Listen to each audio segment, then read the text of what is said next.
Well, Elaine Dorward-King is someone who has had all of that on her shoulders and still does at the moment. So Elaine, if I can invite you to come off mute and to join us for your talk, and if you'd like to give a proper introduction to yourself as well, that would be fabulous. So ladies and gents, put your hands together for a round of applause for Elaine. Thank you very much. Thank you very much, Sarah. And it's a pleasure to be here this morning. I was feeling slightly sorry for myself, but Susan got up even earlier than I did this morning to give an absolutely brilliant talk. So I have no excuses. So I've spent about almost 30 years in the mining industry in a number of first technical roles and then leadership roles. Finally, with Newmont Mining Corporation as Executive Vice President for Sustainability and External Relations. And now I've got the privilege to serve on several boards of directors for 3 mining companies and 1 non-mining company. And the timing turned out to be pretty good because everybody's really interested in ESG these days after all these decades. So it's a brilliant thing. And I'm having a good time doing that. What I have put together really has 2 components. And the first is to talk about the risk and performance aspects of strategy and implementation and what I think and have seen to work well for companies. And it has a lot of the elements and a lot of the pieces that we've already heard about this morning from Susan and Ludovine in particular. And then I want to talk about culture and how you can think about culture and how important that is in addition to putting in place the hierarchy of really policy strategies and systems that you need to have. So to start with, the way I think about the hierarchy is you start with the policies that the board of directors sets for a company that really are commitments for or promises for what the board is committing to for all shareholders and stakeholders. It's then management's responsibility to put in place for the company the strategies, the standards, the procedures and practices that will deliver those policies for the stakeholders.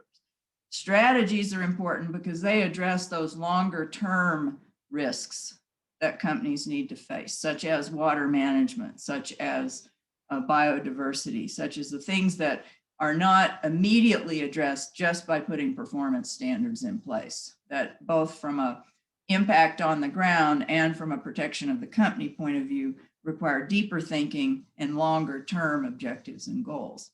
But you also need to put in place standards that are very clear about what are the expectations for operations in terms of performance across the social and the environmental space. And in the context of the way most mining companies are thinking about the social piece, that does include the safety piece, safety and health of employees, as well as reaching out into communities. It's then important that you have the right kinds of management systems in place for the organization, ones that are fit for purpose, that enable the collection of data, the collection of information that's important, and the ability for that information to be used then for decision making by the leaders that need access to that data. And that's, sounds like a fairly easy thing to do. It's not easy. It's hard to get people to pay attention to it, to spend money on it. But once you have that in place, it gives the organization the power to actually know if they're doing the things that they want to do or think that they want to do. The next level of the hierarchy then is setting the right indicators and metrics so that you are measuring the things that are important, that you know what your performance is when you begin your journey and how you're advancing toward that. And also so you can demonstrate that to the stakeholders that are interested in it. And that then leads to an element that I think I'm a real proponent of, which is companies setting targets for what they want to achieve, whether that's on the environmental side or the social side. I think it's very valuable to set internal targets when you're starting to work on things, but I think it's extremely valuable to be willing to set public targets in selected areas so that the stakeholders that care about what you're doing can actually follow whether you're delivering on your commitment.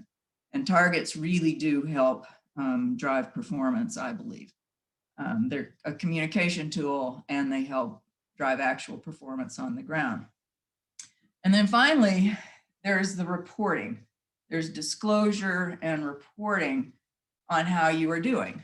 How are you meeting your commitments? How are you going or traveling toward those targets, whether they're annual short-term targets or 3-year, 5-year, or in the case of energy and climate change targets, decadal targets for how you're going to have an impact and change things. One of the things that is important, and I think it was alluded to in the previous talks, is the importance of setting targets that are outcome-based targets. I don't really care how many meetings people go to, what kind of activities they do. I don't actually even care how much money you spend on different things. What I do care about is, are you having an impact? Are you creating, a better life for the communities and the people that are around where a mining project may be? Are you actually eliminating or minimizing environmental impact? What are those actual outcomes? And that's really difficult. And I think that also, that's where you want to be. If you're early in the journey, and some companies are early in the journey, it's okay then to have process-oriented targets, to have things that help you move on your journey. But your ultimate goal is to be able to talk about, not how many schools did you build, how many children advanced into secondary or tertiary education, and how many girls stayed in school as before, and things like that are actually measurable. Let's see. I may come back to some of those points, but I want to talk about culture because it's so very important. And culture, the ability for you to achieve these things, to have good ESG performance, means that you must have commitment and buy-in all the way through the organization. From the board of directors supporting the CEO, to the CEO having an executive leadership team that understands the importance, and being able to cascade that down into the operations so that achieving social and environmental performance is not the job of the poor safety guy over here or the environmental manager over here. It's everybody's job and everybody's understanding of what their role there is. And part of the way you achieve that is being very, very clear about where you're going and what accountabilities are. But the way you really embed that is for the company to be aligned around what the purpose of the company is, and for that to be aligned to the values that are consistent with strong ESG performance. And that's something that companies talk a lot about nowadays, more than we probably used to, is purpose is more than just making money. It's more than the company simply being profitable. People want to come to work and be proud about what they're achieving with the majority of their life, which is spent working. And so it's helpful to define the purpose of the company in that bigger realm of what you are trying to achieve. And some examples of that at Newmont when I was there, and for most of the period of the 7 years I was there, and still their purpose is the same.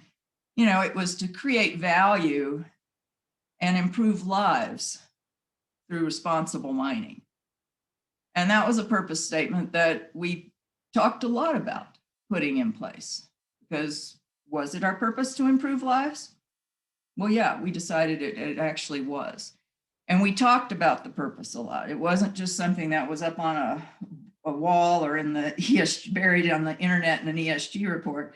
We talked about it, and everyone knew, our employees knew that was the purpose of the company. And that was aligned with a list of 5 values: safety, sustainability, inclusion, integrity, and responsibility.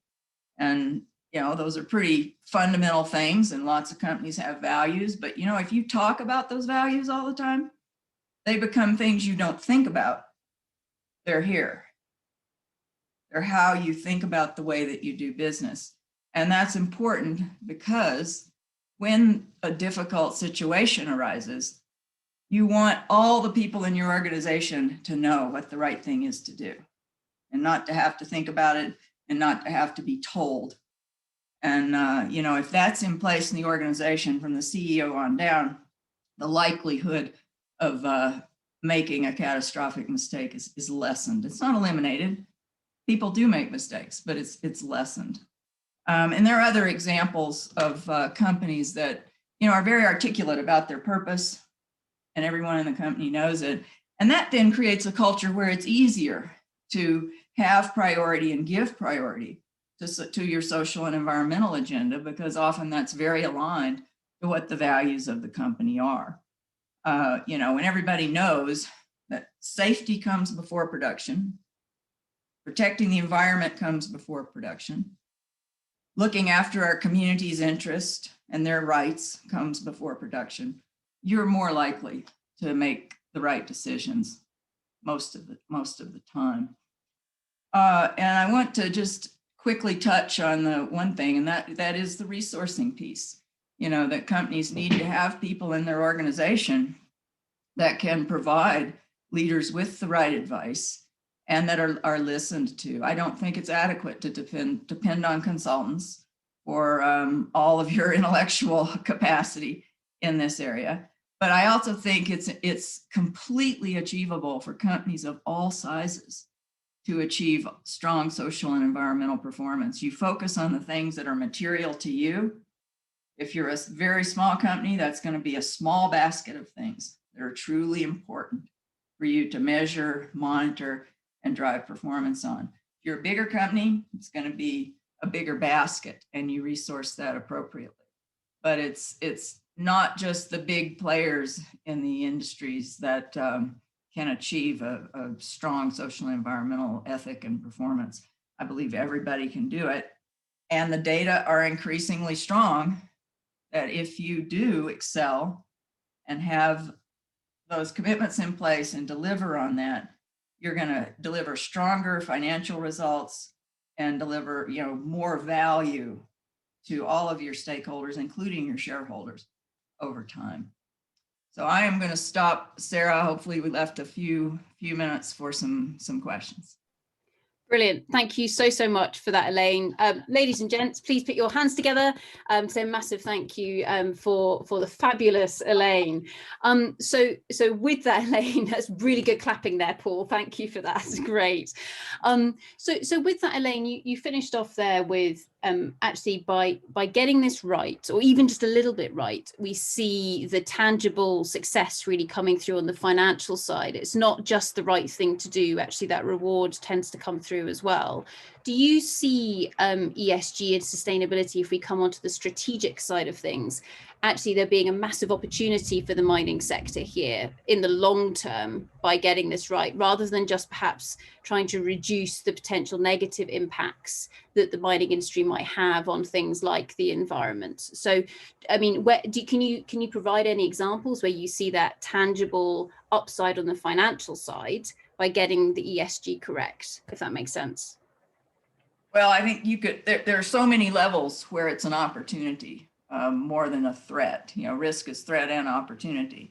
And on the opportunity side, if you're thinking long-term and you're really looking at the things that are strategically important to your business, you are going to be putting in place the things that you need to harden your business against the impacts of climate change, for example, to have the resilience to respond if there is a disaster, to adapt as things go, to help your local communities adapt. So if you are thinking about and using the information that says, okay, what is going to happen, what's going to change in my physical environment over the next decade or two, and how do I need to respond, to create a resilient, adaptive company that can help you protect your supply chain. Because when you look in the mining industry at what the biggest vulnerabilities are, it's usually not facilities and local infrastructure, it's the supply chain.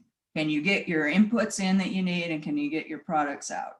And so what are you doing to harden your supply chain? The other real opportunity for mining companies, and this is, being talked about all the time, is are you thinking long term about what commodities you actually want to be mining? What are the things that are going to be important as we transition to a low carbon future? The copper is obvious, but there's a whole list of other things that are strategically important. And where are they located? Are you seeking to operate in jurisdictions where the geopolitical risk is manageable, and where you can create partnerships that will allow you to be successful in the long run? So, even from a fundamentals of what materials and products are you going to focus your business on for the next 20, 30, 40 years, and you're seeing companies already making investments, starting to make shifts, getting rid of assets that perhaps aren't aligned to that vision of the future of where they want to see themselves positioned, and not just in the mining sector, but in other sectors as well.